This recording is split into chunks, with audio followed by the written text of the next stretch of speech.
Hi, I'm Tan Hui Ying. My matrix number is 262794. We come from group Gimme 5. We will present with the SDG 30 and 40, which is climate actions and life below water. We will compare with Malaysia and other 5 small countries. Do you know that the global temperature has been rising in increasing the number of stones? In the real world, the average global temperatures increased 0.85 degrees Celsius from 1880 to 2090. It also rising the global sea level about 70 cm and also increased the global emissions by almost 50%. So, how the world can solve this problem? The world set a goal as SDG 30, which is climate actions. It's already set about 5 targets and 7 indicators to achieve it. Next one is for the SDG 40, which is life below water. Do you know that 10,000 sea mammals are killed in the oceans by pollution each year? So in the real world, around 40% of the oceans are affected by the human activity. But actually, the ocean is helping us to absorb the carbon dioxide about 30% that processed by the humans. So how can the world to solve these problems? The world already set a goal as SDG 40, which is life below water, to protect the oceans. There is 10 targets and 10 indicators to achieve this SDG 40. Then I will continue my presentation with the actions that taken by the Malaysians to solve the problem of climate change. The first one is the UNFCCC. UNFCCC was the first international trading adopted on 9 May 1992. The main objective was reducing the GHG in the atoms. Even though there are not legal law of commitments bills that under UNFCCC, it acts as a benchmark for other tradings to follow. The second one is the Kyoto Protocol. Following the UNFCCC, Kyoto Protocol will adopt. It was a first global commitment to reduce GHG emissions responsible for global warming. It came into the effect on 60 of February 2005, with the Malaysia ratifying with the protocol on 4 of September of 2002. The protocol spread country into annual one parties and not annual one parties. Under the Kyoto Protocol, Malaysia has taken initiatives to implement national policy on environment protections, also taking part in the CDM and also implement environmental aspect in the 10 Malaysia Plan. The third one is the Paris Agreement. A new climate change agreement will require after the Kyoto Protocol. The goal is to limit global temperature increase through 3 areas, which is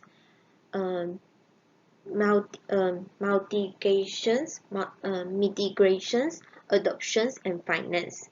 The main goal of Paris Agreement is to limit global warming to less than 2 degrees Celsius and put effort to limit the rise of CO2 by 1.5 degrees Celsius. As a part of Malaysia's reactions by ratifying in the Paris Agreement, Malaysia submitted INDC an agreement and agree the enhanced multi mitigations effect in renewable energy and energy efficiency. Then I will continue with Malaysia's reactions toward SDG 40, which is life below water. There are also have few actions taken part by Malaysia. First, call for action declarations is one of the Malaysia reactions towards life below water. It provides a snapshot and share and serve as a reminder of efforts to conserve and protect the use of ocean resources to achieve the SDG 40.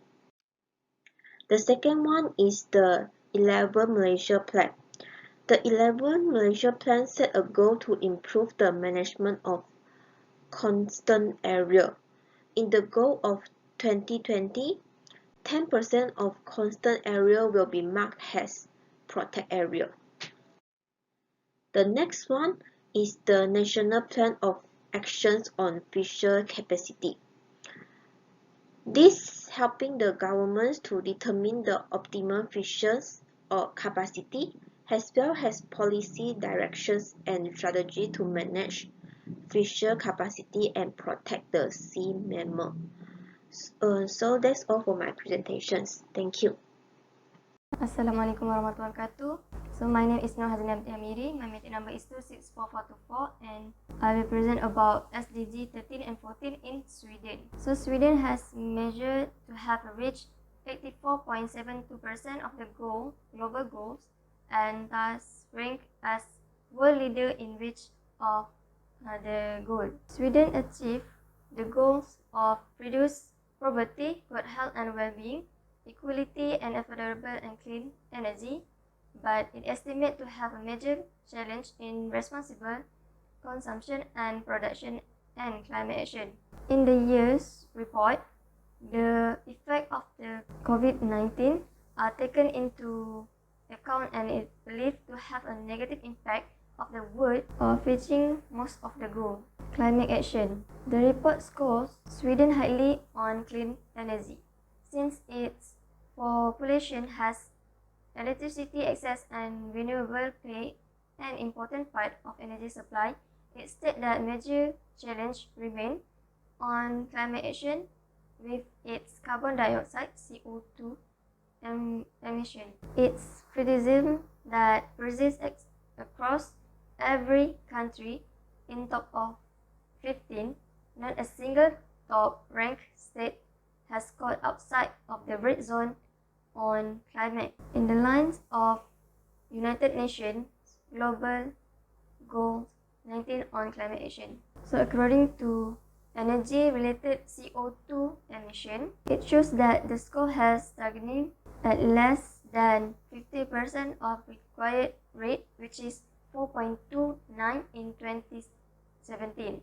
Emission of CO2 that arise from the consumption of energy. This is include emission due to the consumption of petroleum, natural gas, coal, and also from natural gas flaring. Second, CO2 emission embodied in import. According to the graph, it shows that this cost was also stagnating, less than 15% of required rate, which is 2.95 in 2015. CO2 emission embodied in imported goods and service. Third is CO2 emission embodied in fossil fuels import, which is SDG has achieved in 2019 and maintained in 2020. CO2 emission embodied in the import of coal, gas, and oil. Import for each fossil fuels are kept at the country level of production. Fourth is effective carbon rate, which is significant challenges remain with 43.83 in 2016. The price of carbon emissions resulting from tax and emission trading system include CO2 emission from biomass. Sweden offers innovation solutions within energy, waste management, mobility, and many other areas related to sustainable development. By using solutions such as waste to energy system, where waste is recycled as district heating, electricity, biogas, biofertilizer, and material, the amount of waste is reduced and used as a renewable and environmentally safe energy sources. Sweden has extensive and efficient waste management system in place, and municipal waste in landfill and almost non-existent. About 99.3% of all household waste is recycled and recovered as energy, putting Sweden on the top of this area. Huge potential in district heating and cooling lines in making heating and cooling of residential and commercial buildings more energy efficient. Today, roughly 15% of the energy we produce is used for local heating and cooling. If these costs replace traditional heating and cooling globally, vast amount of energy could be saved worldwide. Next is SDG14, Life Below Water.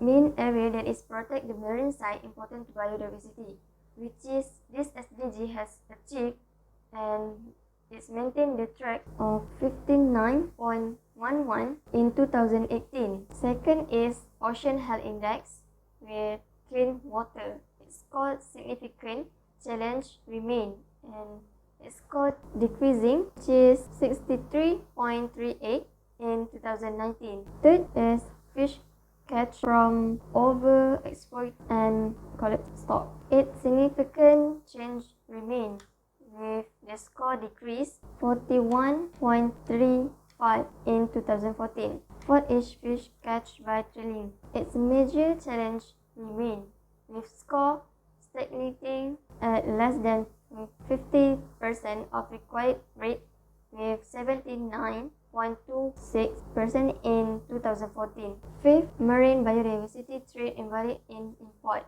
This SDG has achieved with the statistic as 0.1 in 2018. So Sweden has adopted of United Nations Convention on the Law of the Sea. Since 2017, Sweden has contributed 115 million of certain international initiative, sustainable management of protected area in collaboration with local population through the Blue Action Funds. Sweden also contributes to a new marine program for 15 countries in the Pacific region. Sweden has a history of having plenty water in general. In recent years, this has changed in many places due to weather conditions and less rainfall. The work within wastewater and water has many connections of environmental quality objectives such as good quality groundwater, a good built environment, a non-toxic environment, and so on. Good afternoon, madam. My name is Kuan, mentor number 261707. And the country that I will present about is Cambodia. Cambodia is a very beautiful country and full with history. It has many famous places like Angkor Wat Temple and the Torrent Sub Lake. Since the adoption of the SDG in 2015, Cambodia marked the beginning of the new government mandate and the first national plan cycle in year 2018. In order to consist with the Sustainable Development Goal, Cambodia had taken countermeasures against the frequent climate hazard and reduced the country's vulnerability to loss and damage. And due to the season climate wind, every year Cambodia was facing the problem about the flood and other natural disaster. The impact of the climate change had taken a toll on the population, livelihood, and food security of those most vulnerable to potent risks, which limited the adoption capacity. Before the adoption of SDG, Cambodia National Adoption Plan process was used in 2014 to reduce the effect of the climate change. Under this plan, it had few strategies like to raise the awareness of the decision maker, qualitative mainstream for climate risk analysis, and collect data for geographical information system. And follow the SDG 13 climate action, Cambodia has set up three main target sustainable development goals by 2030. The first is indicator of percentage on human vulnerable to climate change and the number of dead, missing person, and person affected by the disaster per 100,000 people. And second is reduction of greenhouse gas emission, indicated after the implementation of the national IEDD plan. And the third target is improve education on climate change mitigation, early warning, and raise awareness of the person. And to make this successful, Cambodia adopted three plans to integrate the SDG 13 target, which is National Strategy Development Plan and SDP, Cambodia Climate Change Strategy Plan, and Nationally Determined Contribution. The NSDP covered the major issues including the economic development, poverty reduction, good governance, social, economic, and financial environment, and other sector issues. The CCCSP plan provided the national roadmap for greenhouse gases mitigation in key economic sectors and served as a basis for the country NDC in the following year. And for SDG 14, Cambodia also showed its successful action in the Torrent Sub Act. The Torrent Sub is the largest lake in the Southeast Asia and is known for being a key habitat for freshwater fish and the numerous endangered species. Nearly half of the fish eaten by the Cambodians are from this lake, and this making it critical to food security and nutrition. Since the July 2019, UNDP has supported Cambodia to protect and restore the fodder forests within the lake area to improve fishing productivity, reduce the carbon emission, and prevent the erosion. Many people, including the mob, students, and the village, participate in the forest planting and conservation, successful replanting for 40,000 native species in 3 fodder forest areas in north of the lake. The reforestation has protected and improved the habitat of the fish and the endangered species which live in this lake. Although Cambodia is a developing country, but Cambodia has shown its successful in SDG 14 and 13. And this all for me. Thank you.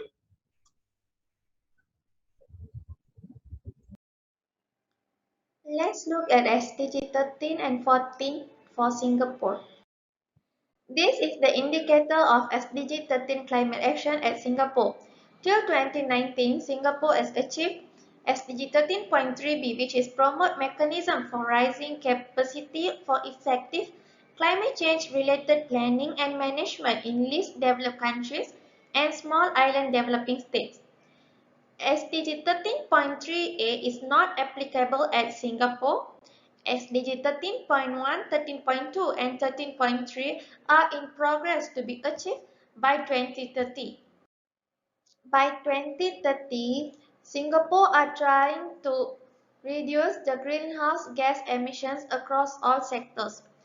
Power, adopt more efficient technologies, increase deployment of solar energy. In industrial sectors, they are trying to increase industrial energy efficiency, encourage better energy management practices, and adopt cleaner fuels. Achieve 75% public mode shares and encourage cycling and walking in the transport sectors. By the building sectors, they are trying to achieve green mark standards for 80% of building by 2030, improve energy efficiency of building tenants and data centers. For the household, they are trying to raise minimum energy performance of household appliances and introduce smart home technology, reduce plastics incineration, improve energy desalination, and new water for the waste and water sectors.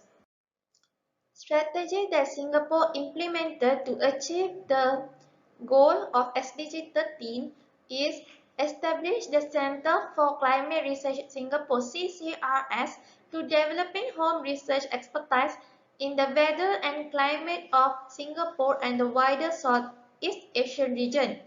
Then they developed a resilience framework. Singapore also designated 2018 the years of climate action in Singapore Rio Cup.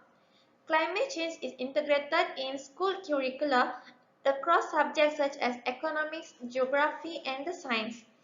Collaborated with the United Nations Office for Disaster Risk Reduction UNISDR to conduct two joint specialized training courses for 17 countries. Singapore faced a lot of achievement by the SDG in SDG 13 goals, such as Singapore launched their first electric car on December 2017. Singapore was one of the first 55 countries to ratify the Paris Agreement on Climate Change. They became the first in the South Asia to introduce a price on carbon. As a part of renewable energy integration demonstrator, Singapore's first long-span wind turbine was installed at an offshore landfill in October 2017. At the ICAO, Singapore contributes to the development of a holistic strategy and basket of measures to mitigate international aviation emissions, including the Carbon Offsetting and Reduction Scheme for International Aviation (CORSIA). Singapore is amongst the 15 best performing countries in terms of emission intensity. From 2000 to 2012, Singapore's greenhouse gas emission grew by 2% per year compared to a GDP growth of 5.7% per year over the same period. Till 2019, SDG 14.C SDG 14.B was achieved by Singapore. SDG 14.5, 14.6, and 14.7 is not applicable, and 14.1, 14.2, 14.3, 14.4, and 14.8 is in progress to be achieved by 2013. These are the strategies that Singapore implemented in order to achieve the SDG 14 goal. First of all, Singapore's marine conservation and management strategies are captured under the Marine Conservation Action Plan (MCAP), which guides our efforts at conserving Singapore's marine habitats and biodiversity. MPA and the National University of Singapore Centre for International Law (CIL) established the CIL MPA Oceans Governance Research Program in April 2016 to contribute to the greater understanding of maritime law and ocean governance. In 2009, Singapore adopted the Partnership in Environment Management for the Seas of East Asia (PERMSEA) Integrated Coastal Management Principle to Singapore's unique context by incorporating an urban perspective into the framework. Maritime Singapore Green Initiative (MSG) was launched in 2011 to reduce the environmental impact of shipping and shipping-related activities on the coastal and marine environment. So we move on to the SDG 13 and 14 for Thailand. SDG 13 Climate Action. Thailand is highly vulnerable to adverse impact of climate change. Thailand ranked at 12th country in the extreme risk category in Maplecroft Climate Change Vulnerability Index (CCVI). Thailand has also been identified as one of the top 10 most affected countries from long-term impacts of extreme weather events. Thailand will have to face challenges in improving preparedness and capacity of all relevant stakeholders in order to ensure full participation of all sectors to support Thailand's climate action and efforts in achieving sustainable development goals. The strategy that Thailand execute is first is in October 2015, the cabinet has specified climate change as one of the Thailand's policy priorities. Government has launched the National Disaster Prevention and Mitigation Plan 2015 to 2019, Thailand Greenhouse Gas Management Public Organization, together with Japan Integration Cooperation Agency JICA, has established the Climate Change International Training Center (CITC). The master plan has been implemented at the local level through various projects such as the support to the development and implementation of Thailand Climate Change Policy Project. Thailand is in the process of preparing the National Adaptation Plan (NAP), strengthening resilience and adaptive capacity to climate-related hazards and natural disasters. The government has launched the National Disaster Prevention and Mitigation Plan 2015 and 2019 strategy that Thailand implemented for SDG 14 Life Below Water. In 2015, Thailand adopted the National Plan of Action to prevent, deter and eliminate IUU fishing 2015 to 2019. Thailand NPOA IUU and the Fisheries Management Plan 2009 to 2018 FMP. Thailand has enacted the 2015 Marine and Coastal Resources Management Act, the first law that specifically aims to protect important coastal and marine resources. As a measure to address indicators for marine pollution and eutrophication, a monitoring program for water quality and eutrophication rate TIDES program has been implemented in Thailand's marine and coastal areas. Thailand has worked closely with the UNESCO IOC Subcommission for the Western Pacific (IOC WestPac) since 2014 to learn and provide technical assistance to other countries in the region. Provincial Committees on Marine and Coast Resources Management, a multi-stakeholder platform that can propose management plans for local marine and coastal resources. Thailand has implemented a number of measures and programs to preserve the marine ecosystem and enhance biodiversity. Achievement and the consequences that Thailand faced throughout to achieve the SDG 14 Life Below Water. With the coast stretching 3,148 kilometers running across 23 provinces, Thailand has been utilizing our coastal areas for economic, social, environment, and security purposes. Thailand had successfully increased its mangrove forest area from 2,338.08 square kilometers in 2004 to 2,455.34 square kilometers in 2015 by 5.24%. In 2015, Thailand's marine and coastal resources were still in deteriorating condition. Thailand still needs to address many human activities that affect the marine environment and resources, including coastal development. Climate change and other natural causes such as the change in tidal wave patterns due to higher seawater temperature also impacted the marine ecosystem, resulting in the depletion of marine and coastal resources. Integration of development policies and natural resources management remains a major challenge. Assalamualaikum warahmatullahi wabarakatuh. My name is Nurezzati binti Abdullah. Now I'm going to tell about the SDG goal 13 and 14 in India. India is one of the developing countries. For achievement, in goal 13, which is the climate action, India was ranked among the top 10 in the Climate Change Performance Index in 2020 on account of low labor per capita emission and energy use. India ranked third in the renewable power generation, which is score 6.3. Next, India ranked fifth in the Global Climate Risk Index in 2020, indicate its high vulnerability to extreme weather events. And India ranked sixth on their list, with energy industry contributing to 13.25% of its GDP. For implemented, India actively participates in the United Nations Framework Convention on Climate Change.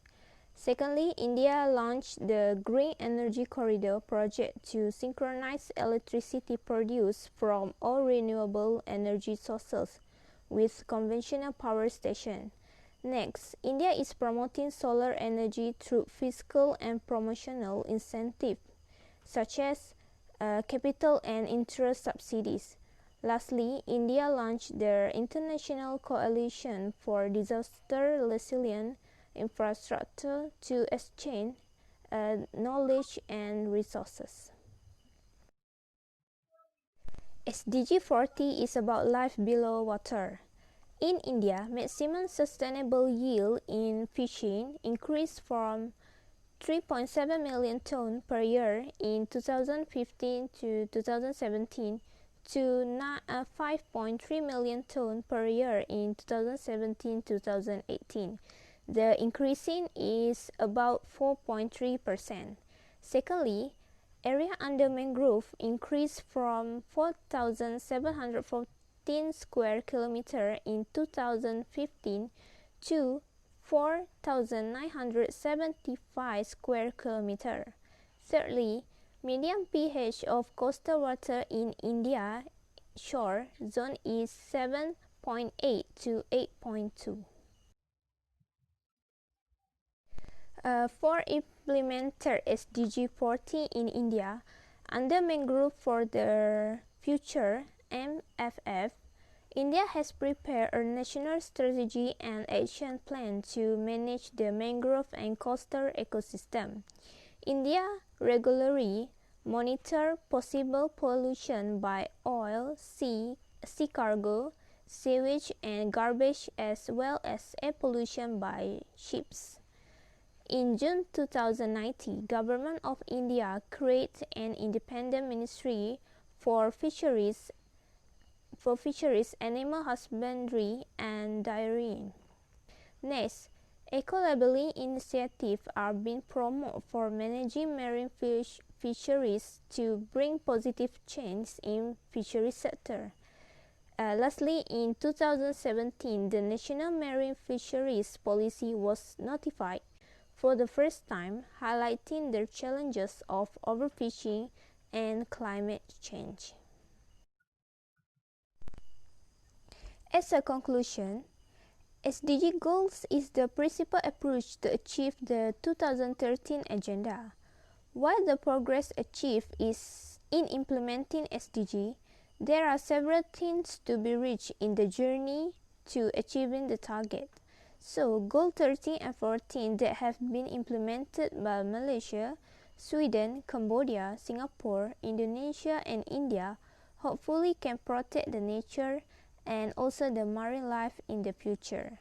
That's all from our group. Thank you so much.